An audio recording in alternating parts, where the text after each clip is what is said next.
Somnifère, le podcast. Le divorce est la soupape de sûreté de la chaudière conjugale. Écrit Adrien de Courcelles. Bonsoir à tous, nous sommes le mercredi 6 octobre et Somnifère vous raconte ce soir l'histoire de deux époux qui décident de mettre fin à leur mariage et de trouver un partenaire qui leur correspond mieux. Le divorce est prononcé équitablement et sans drame. Mais c'est bien connu, on ne se rend souvent compte de l'importance des choses qu'après les avoir perdues. Et cette séparation n'est peut-être que la marque d'un nouveau départ. Je vous souhaite une excellente nuit et maintenant place à notre séance de relaxation. La séance de relaxation.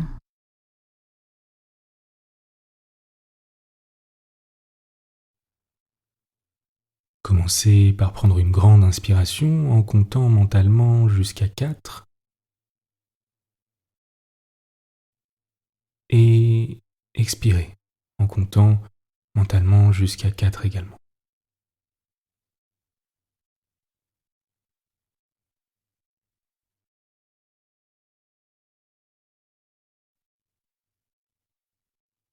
À nouveau, une grande inspiration en comptant jusqu'à 4 et expirez en comptant jusqu'à 4 également.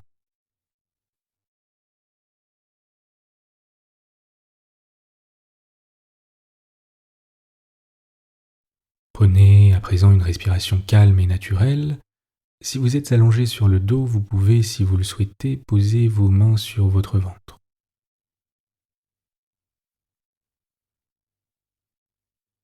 Quand vous êtes prêt, je vais vous demander de visualiser votre corps comme si vous vous trouviez au plafond. Gardez les yeux fermés et tentez de visualiser le plus fidèlement possible la position dans laquelle vous vous trouvez,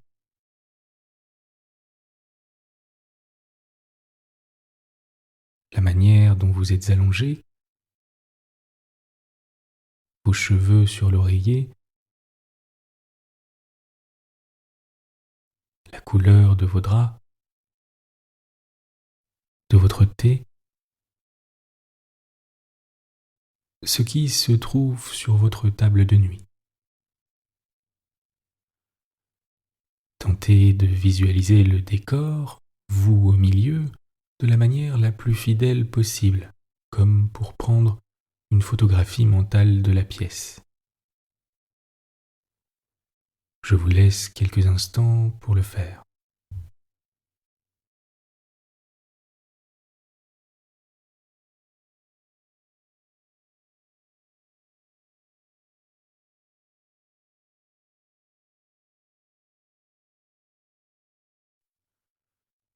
À présent, imaginez qu'avec un gros feutre violet, vous dessiniez les contours de votre corps sur le lit.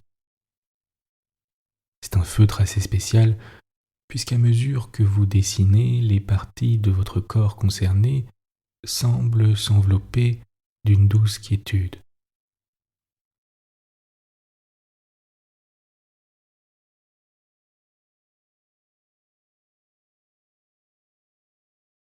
Vous commencez en posant la pointe du feutre au niveau de votre hanche droite et vous redescendez lentement le long de votre jambe, en faisant bien attention à être précis et appliqué.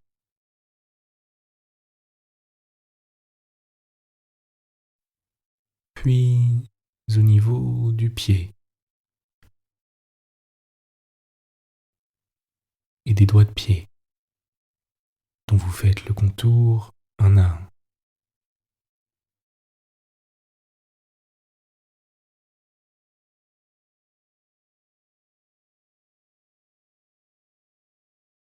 Puis en remontant le long de votre jambe, avant de redescendre une nouvelle fois.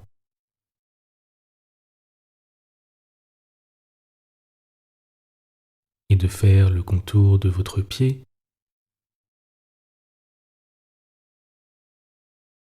et de vos doigts de pied, un à nouveau.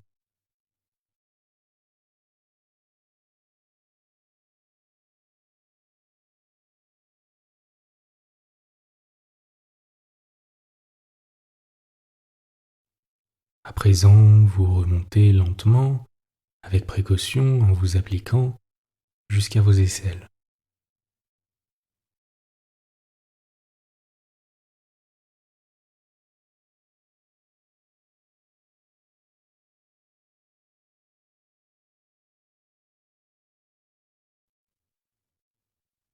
Puis le contour de votre bras,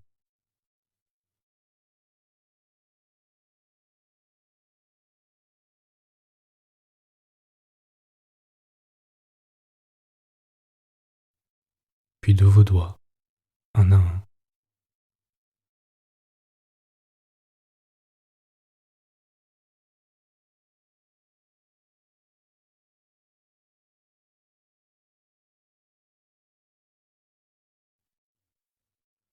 Avant de remonter lentement et de dessiner la courbe de votre épaule.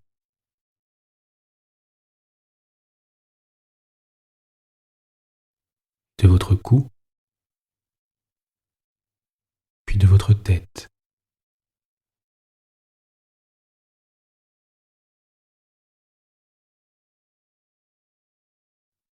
Puis vous redescendez lentement et arrivez à nouveau au niveau de votre cou avant de redescendre délicatement la courbe de votre épaule.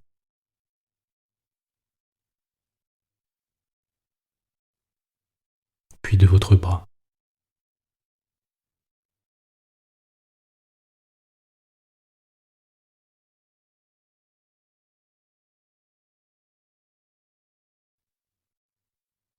Et enfin chacun de vos doigts.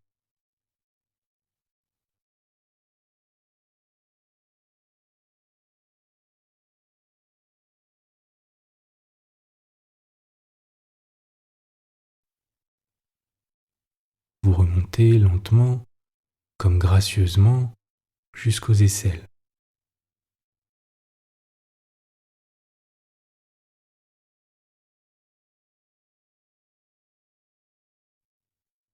Et enfin, vous redescendez avec soin jusqu'à votre point de départ.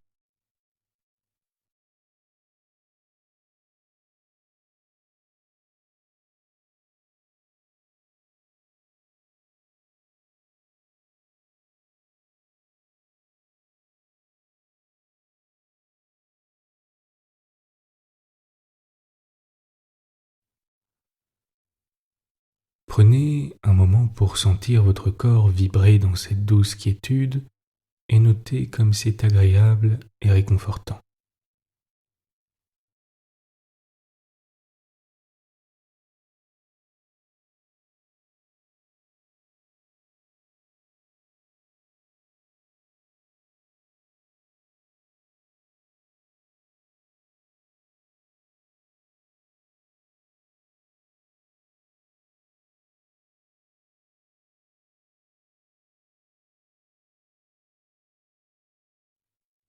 Portez simplement votre attention sur votre respiration et sur l'air qui entre et sort de vos narines.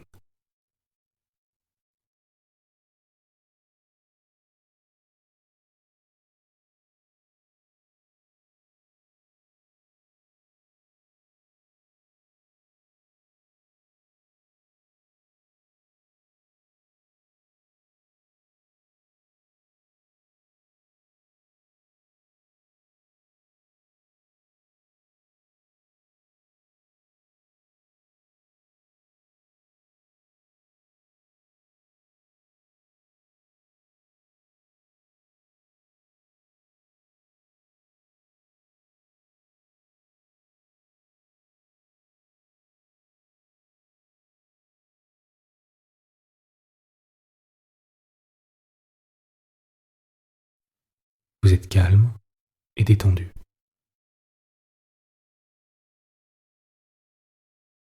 L'histoire du soir.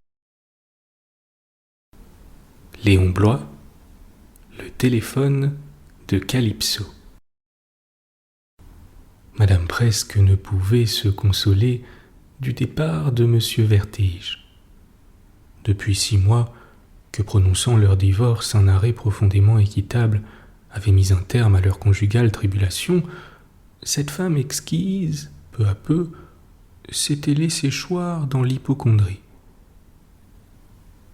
Aux premiers élans d'une joie bien naturelle avaient promptement succédé les transes de la solitude, les alarmes de l'insomnie, le gril de la continence et enfin les regrets amers. Ce n'était pourtant pas que M. Vertige fût un homme précisément adorable. Adieu non. Il sentait le bouc, avait un caractère diabolique et ne possédait pas un globule d'enthousiasme pour sa femme. Mais on trouvait en lui ce ragoût, cette espèce de je ne sais quoi, qui fait qu'on revient toujours à ces animaux. C'est inexplicable sans doute, mais trop certain. Elle pouvait se rendre cette justice d'avoir fait généreusement avant leur divorce tout ce qu'une bonne femme peut faire pour se dégoûter de son mari. Elle s'était crue même tout à fait sûre de réussir. Elle avait eu plusieurs amants d'une distinction peu ordinaire. Le premier, un employé supérieur de l'administration des catacombes, qui l'avait lâché malheureusement, était, on pouvait le dire sans crainte, le type idéal. Eh bien, ces tentatives heureuses et le divorce favorable qui en fut la conséquence n'avaient pu l'opérer complètement de son mari. Elle pensait toujours à ce vilain homme et ne parvenait pas à s'en empêcher. Elle n'allait pas sans doute jusqu'à déplorer de n'être plus Madame Vertige, mais il lui devenait chaque jour plus clair que l'époux banni avait été le condiment indispensable de ses joies. En d'autres termes, l'amour était sans saveur depuis qu'elle n'en cornait plus un tenancier légitime. Il faudrait être le dernier des hommes pour ignorer ou ne pas sentir à quel point le divorce élève les cœurs. Mais on est en même temps forcé de reconnaître que ce n'est pas exactement une institution de crédit, et Madame Presque était, suivant son expression familière, gênée dans les entournures. L'argent avait disparu à la même heure que M. Vertige. Il avait disparu comme dans un gouffre, et cette circonstance devait certainement, aux yeux du penseur, être pour quelque chose dans l'actuelle mélancolie de l'abandonné. Ses expéditions amoureuses ne lui avaient pas été profitables. Il s'en fallait. Dans sa crainte vraiment puérile de paraître se prostituer, elle avait expérimenté l'admirable désinvolture avec laquelle, messieurs les hommes, souffrent qu'on les allège du poids importun des additions. Et ce n'étaient pas les inconstants ou les ingrats régalés par elle autrefois qui s'empresseraient aujourd'hui de la secourir. On ne se bousculait pas dans l'escalier de l'hôtel meublé de 10e ordre qui avait remplacé l'appartement confortable de naguère, et la question de subsistance quotidienne commençait à pendre. Au plus fort de cette anxiété, une idée rafraîchissante passa sur elle comme une brise de parfum sur les lieux arides. Elle venait de se rappeler l'appareil téléphonique possédé par M. Vertige. Elle s'en était vengée en faisant servir à diverses fourberies cet irresponsable véhicule des turpitudes ou des sottises contemporaines.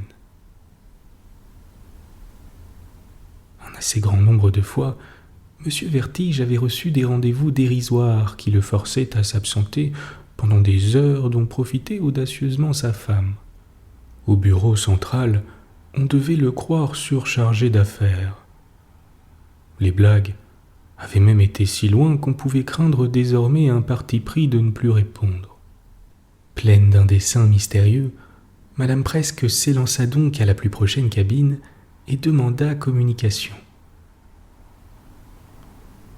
J'ouvre ici une parenthèse, complètement inutile d'ailleurs, pour déclarer que le téléphone est une de mes haines. Je prétends qu'il est immoral de se parler de si loin, et que l'instrument susdit est une mécanique infernale.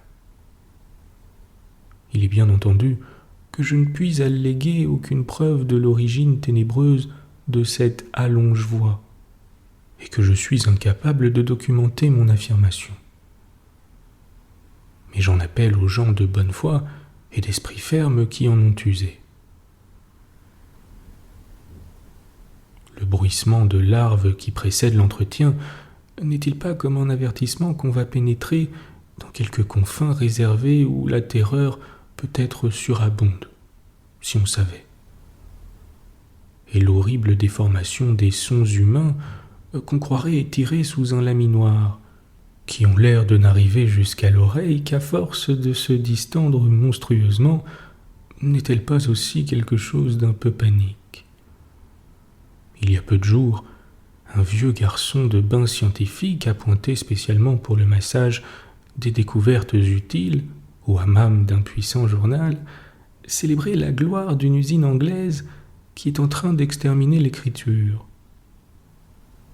Il paraît qu'une lumineuse machine va destituer la main des hommes qui n'auront plus du tout besoin d'écrire. Et le fantoche invitait naturellement plusieurs peuples à se réjouir d'un tel progrès. J'imagine que le téléphone est un attentat plus grave, puisqu'il avilit la parole même. Allô ? À qui ai-je l'honneur de parler ? À moi, Charlotte, votre ancienne femme. Très bien, chère madame, comment vous portez-vous ? Pas mal, je vous remercie. Et vous-même ? Oh, moi, je prends du ventre. Que puis-je faire pour vous être agréable, s'il vous plaît ? M'accorder un rendez-vous le plus tôt possible pour une affaire tout à fait pressée. Pardon, madame, j'ai l'honneur de vous rappeler que nous ne devions plus nous voir. Eh bien, mon cher Ferdinand, mon petit Nanan, il faut changer ça. À quoi servirait d'être divorcé si on ne devait plus se voir ? Que voulez-vous dire ? Expliquez-vous, s'il vous plaît, répondit l'ex-époux dont l'extrémité de la voix grondeuse parut sauteler sur la plaque où Madame Presque fit retentir un baiser que l'appareil transmit comme un dard. Soyez donc attentif, gros canard, et faites un effort pour me bien entendre. Quand nous nous sommes mariés, nous avons agi comme des enfants et nous avons failli manquer toute notre existence, parce que nous n'avons rien compris, mais rien de rien à ce que la nature exigeait de nous. L'amour libre, voilà ce qu'il nous fallait. Le mariage est fait pour les êtres inférieurs, et nous étions appelés à une vie plus haute. Nous aurions été parfaitement heureux si nous avions eu la sagesse de ne pas nous épouser, de ne pas habiter bêtement sous le même toit et de nous voir gentiment de loin en loin comme deux petits cochons qui s'adorent. Pourquoi ne pas réaliser aujourd'hui ce beau rêve ? Croyez-vous donc qu'il soit trop tard ? Écoutez-moi, polisson d'homme, et voyez si on vous aime. Je tromperai tout le monde avec toi, mon Ferdinand. Il est probable que Madame Presque savait à l'avance dans quel fumier d'âme allait tomber cette promesse, car les deux tronçons du serpent de l'adultère, tranchés par le divorce et recollés par le plus sordide concubinage, se réintégrèrent. Bonne nuit. Bonne nuit.